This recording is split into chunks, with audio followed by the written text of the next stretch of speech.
Real eyes, real lies. Oh. It's saying so much and nothing at all at the same time. You should get that tatted on your chest. Get that tat on your eyes. Yeah, get it. Real eyes. Every time you blink, it changes.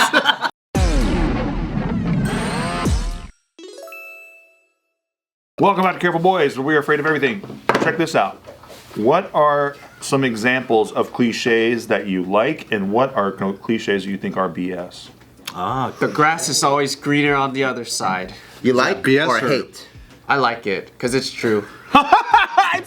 What? Wait, so you're it is saying true. like everyone else's life is better than yours? No, you know why? Because it teaches you. It's like, the grass is always greener. What does that mean? It means no matter who you are, you're always going to think that the other person has it better than you, right? And they do is what you're saying. But when you realize, no. But when you realize the truth behind it, it's like, oh, it doesn't matter whose side you're on. So it's just, that's when your perspective really changes. This is too zen for me. We have to move on. That's too zen. But you asked. I understand. It's Yeah, just too that's Buddha. all it is. It's too That's- Buddha. Yeah, because Karen goes, but what is grass? We're like, I don't know, dude. Do you ever really touch grass? If you really think about it, it's like, what the hell? Are you even stepping on grass or just hovering? That's a good cliche, though. But yeah, and then now you can make your own grass greener. You know, I think that one's bullshit, dude. Yeah? Grass is always greener than bullshit, dude. You think your grass is greener? Everyone's shit's brown. Of course you don't think that because you married your high school sweetheart. You know what I'm saying? Gang. No, I think part of it is that you don't understand. You will always think the grass is greener, but you probably don't have enough information about that person's circumstances, like true circumstances. Yeah, facts. And then you live their life and you go, I don't want this life. But isn't that why it's a cliche though? Walking a day in a mile of someone else's shoes. Walking a day in a mile in our shoes. Let's change it to that. What cliches can we fuck up? I like that one. I think that one it means more. Let's go around and butcher some more cliches. I could do it all day. This is my game. Fool me once, shame on me. Fool me twice, Shame on me. can't get fooled again. So good. Fool me once, shame on you. Fool me twice. That one's wrong. You ain't gonna fool me again, goddammit! The video of George Bush at the podium trying to dodge shoes is one of the best videos of all time. Saw that recently, and that made me feel like the grass is greener. I still, to this day, go back to watching compilations of George W. Bush making all these like speech fumbles. It's the best, dude. Very relatable, isn't it? Yeah, It is pretty relatable. It's really good. It's really good. He's so human. He's just like one of us. Yeah. Just a war criminal. Yeah, but like, other than that, Yeah. What's another one? a cliche. Let me give you examples. Like play your cards right. Right. It's an uphill battle. Well, this isn't a quick. It's more like a quote, right? But and a Greek philosopher said this. But you suffer more in imagination than in reality. That's facts. And I think that's really true because like Love that. when you boil it all down to like the moment, it's really just an internal emotional reaction that you're having to the story that you're saying. Yeah. Or the perspective that you're seeing the thing at, or you're fearing the future, or you're regretting the past. And it's never like, And that's anxiety, isn't it? yeah, it's anxiety. It's just like, You're not present. you're not. You're just thinking about what might happen, and it hasn't happened yet. I like that one. Yeah. Do you feel like the simple fix for anxiety is just being able to like, you know, Not give a fuck? maybe not that, like, but actually like whatever, identifying exactly what you have anxiety about, because I feel like so many people are like, I have anxiety over social anxiety, I have anxiety over literally everything. Everything, right. But then you find out what they're doing, and they're like, oh, I'm on these meds, I'm on anti-anxiety meds. Damn. And I'm not here to judge, but a part of me feels like, Judge them.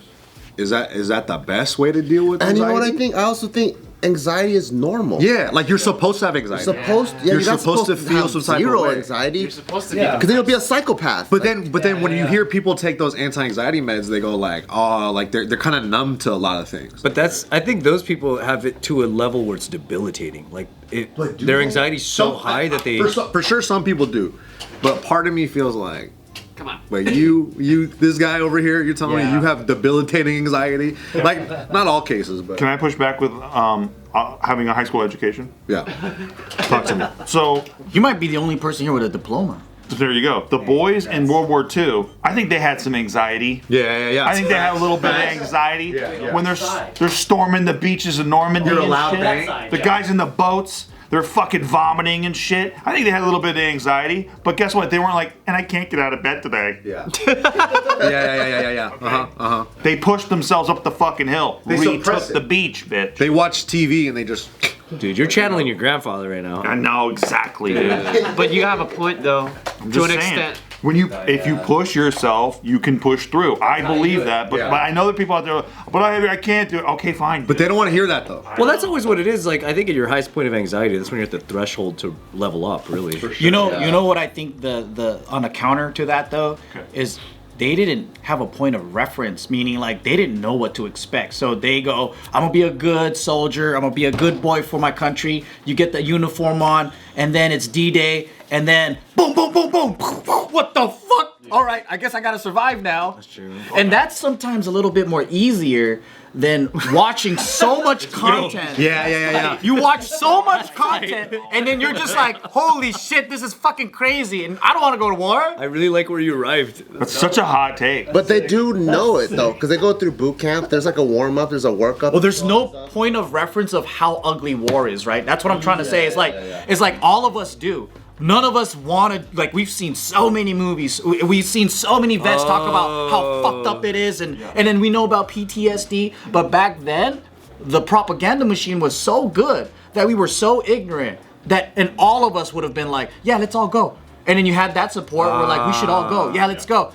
And then you don't know until you're fucking there. And then it's just like, okay, well, there's no bridge, And we those just gotta boys go were forward. really young, too, right? Weren't They were like 17 years old. Bro, when I watch Lone Survivor, I'm like, I could do this shit. Yeah. Hell no. I could do this Fucking shit. fell down like 4 flights of mountains and shit. Yeah, bro. Half the movies have It's fallen just- down yeah, the mountain. half the movie just then And falling down. I'm like, bro, cake. I know how to break fall, dude. I That's know how to just fucking human forward roll. avalanche, dude. That shit's crazy. At that elevation. I could do that shit, dude. Are you kidding me? Come on, bro. That shit's crazy, man. But like when I was competing in like MMA and shit, and I was always think like, oh, there's something wrong with me because I feel nervous and I feel fucking anxious and I feel like some type of way. I still feel like there's something wrong with me, but in reality, it's like, no, you're supposed to fucking feel like Until you listen to the interviews of the greats, Yeah. like GSP, Quentin He's like, Jackson, I hated they're fighting. fucking balling. Like they're literally like throwing up and vomiting and crying like 5 minutes before they stepped in the cage. Like Yeah. everyone experiences it. And then afterwards, they're like, oh, I'm glad it's over. I'm glad I did that. You know what's a big difference though? It's like when you see anxiety happen for people that are in the middle of achieving really respectable things or like doing big stuff. Yeah. It feels a little more validated, but then there's also people with anxiety that ain't doing shit all day. Yeah. I think that's when you have to really take a clinical look at But I why feel are you like- feeling like this? But I feel like nowadays in our age, like I feel like a lot of people are kind of My closer to approach that. or my perspective is like, what life did you leave that got you there though? Yeah. So I think most people, they have small amounts of anxiety, and then their anxiety tolerance gets higher and higher and higher, so that they can get to a point where like they're at the NBA finals and they can like stomach that. But if like getting a parking ticket fucking makes Right. you puke, it's like, dude, have you challenged yourself at all in life? I'm a bad advocate for that because I actually do believe that validating anxiety just leads to more of it. That's what I think. You know what I think it is? Like, I think society now lost like a mental compass. Like, because back then there's always somebody telling you, oh yeah, you know, here's a direction you should head. Hard work, strive for the best, blah, blah, blah, blah. But then if kids grew up without that, no, there's no compass for them to head towards. And then social media is just like burying you with like all these mental health awareness posts and, oh, it's okay to be depressed, it's okay. But then it's like, now people have an excuse to go, I'm this way now, so give me validation. I think it's the swing of the other side. So like, let's say our boomer parents were getting their ass beat like a motherfucker, right? Right. So then when they're raising us, we get beat, but not as bad as they did. Because I hear their stories, and I'm like, you guys got tortured. We kind of got tortured, but not like you guys, right? And then when we raise kids, it's probably going to be softer each generation. But is it softer or more intelligent? But also, there's this other part, too, where, like, let's say, like maybe boomer guys or Gen X guys, they saw their parents work to death. So then they go, oh, I want a more work-life balance, right? And then the kids of them are gonna go, what's my passion? What's my purpose to work? And then the kids of them are gonna go, I don't want to work. I'm a potato. Yeah. Yeah. So it's like, I think it's like, I it think is it's just cycle. But then those people have all the anxiety. Dude, you know what it could be? It's like you're trying to heal from your trauma, and by doing that, you're teaching your kids this new way of living and behaving with zero trauma. But it's like that causes its own negative effects. I feel like you need a little trauma, bro. Yeah, You need some control, sort of, control uh, trauma. Or controlled struggle. Yeah, Maybe yeah. trauma's the wrong word. You need, It doesn't have to be trauma. That's a cliche too. You know the cliche of like hard times bring strong. Yeah. Yeah. I think that's true. Trauma. Well, I mean, like, trauma is sometimes just unfortunate events, and it doesn't even have to be a form of abuse. Like, let's say you're a child, and then like your parents got into a car accident, but they were loving parents, and then you became an orphan early in life, and then that can be traumatic, right? But then it's not like you've been fucked up and it could have been prevented. It just happened, and it can be a form of trauma. You're traumatized by the event. But then now what do you do after that? And I think there's not enough of an emphasis. I think the problem with the idea of anxiety today is that it shouldn't happen. I think that's the school of thought of people goes, it shouldn't happen, that shouldn't exist in you, that means something's wrong, and that's why you have to medicate. Yeah. That's that school of thought I don't agree with. For me, I'm like, that's true. I belong to the school of thought of anxiety exists, it's a part of the human experience, and the way that you overcome it is to actually face it. Push through. Yeah, You gotta you push. adapt. You gotta push. And then you can use a lot of different techniques like meditation, or maybe what type of story are you telling in your own mind? That's the big one. You know, like whatever it is. I also like owning your trauma rather than being paralyzed by your trauma. Yeah. Because life is gonna happen, shit's gonna happen no matter what. Bad shit's gonna And the worst thing that has ever happened to you, there's probably gonna be even more worse things. So you can keep getting stepped down by it, or you can find a way to like use it to strengthen who you are.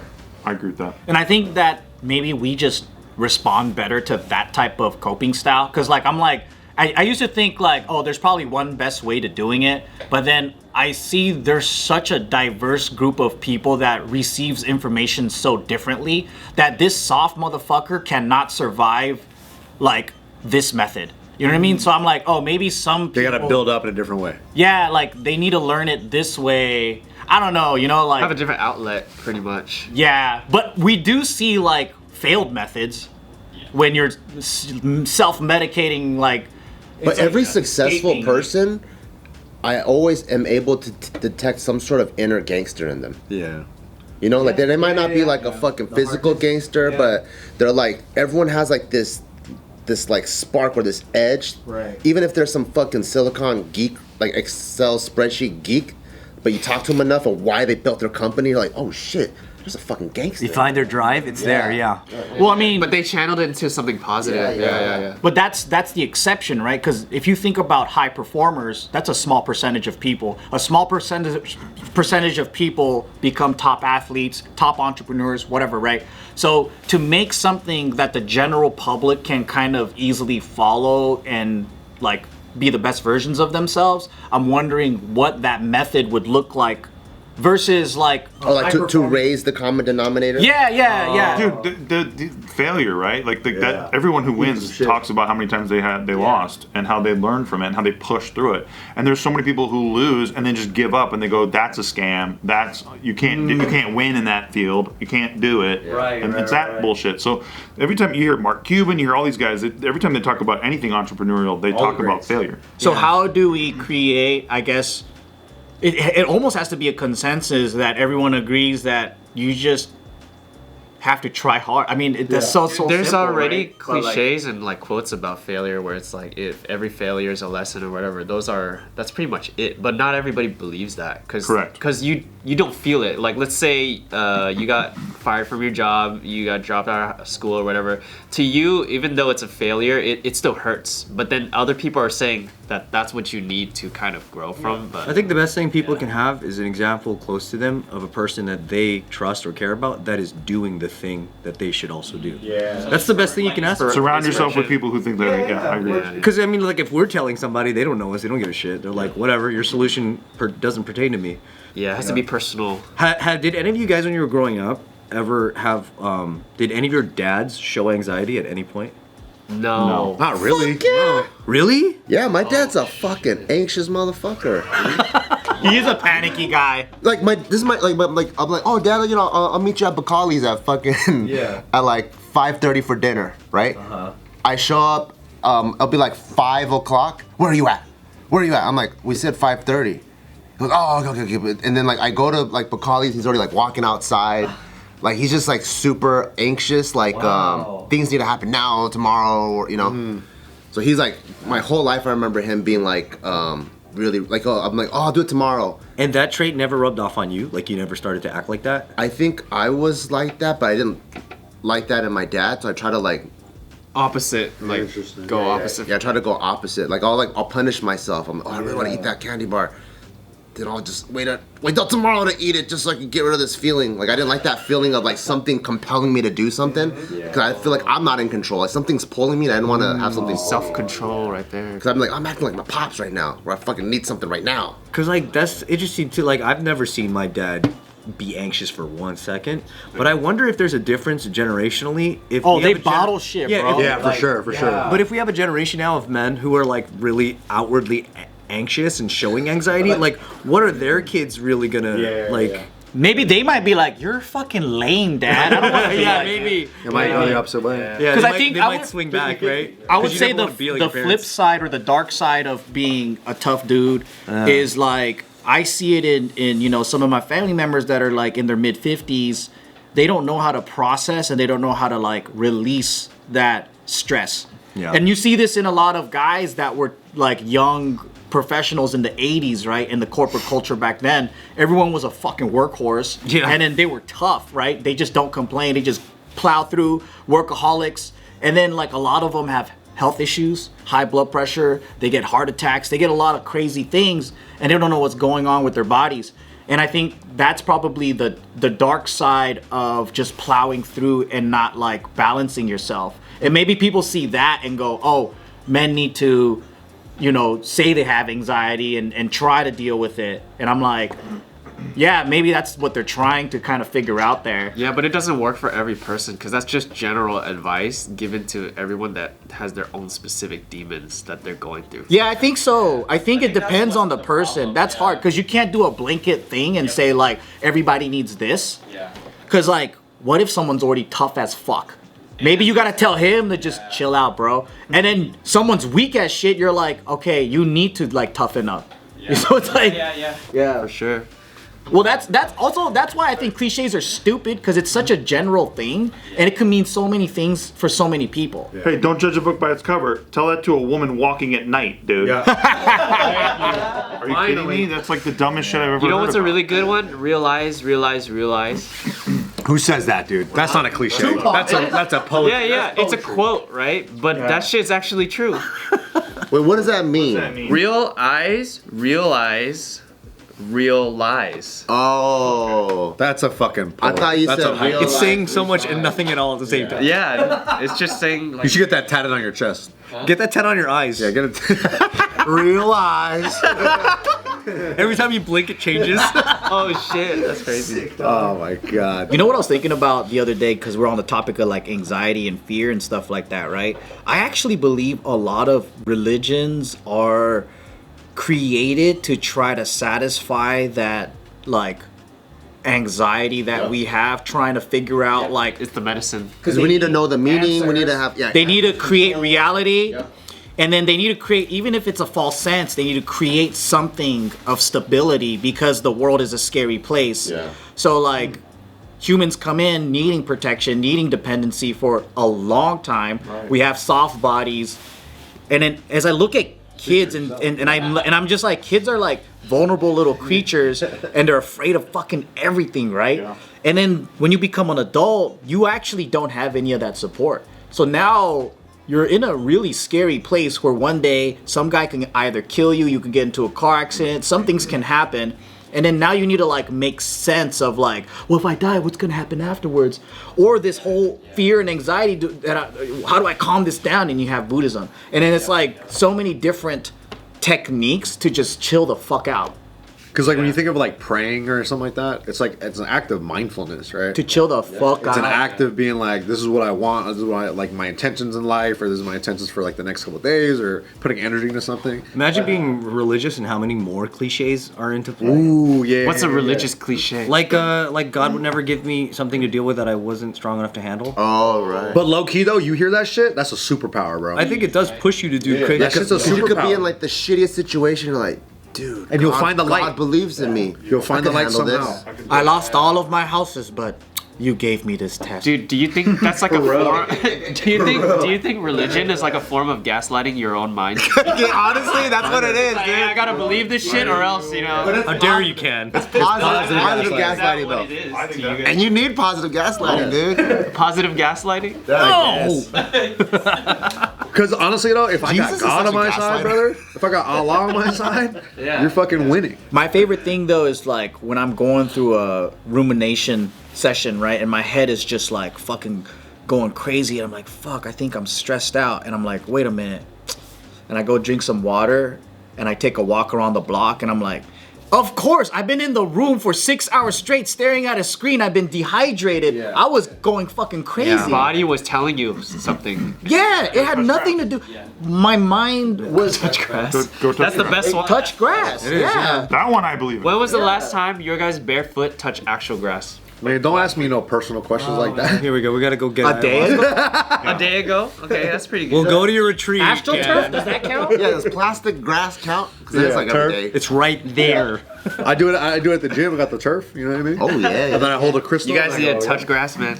Did you charge your crystal into the moonlight though? Yeah. Yeah, always. Doesn't work. Do you charge your asshole? That's Oh, the sun charging? the morning sun asshole charge, dude. Oh yeah. I bet that feels nice, yo. The vitamin D, that's good for your I do try to get morning. sun every yeah, day. it's good for your morning routine. Hey, you'll be really proud of me. I've been drinking protein shakes, but I do them out in the sun. I every morning make my shake, go outside, freaking sunbathe, and drink protein. Wow, dude, good for Yeah. you. As I start off my day like that. Good for you, dog. Yeah. That's a good routine.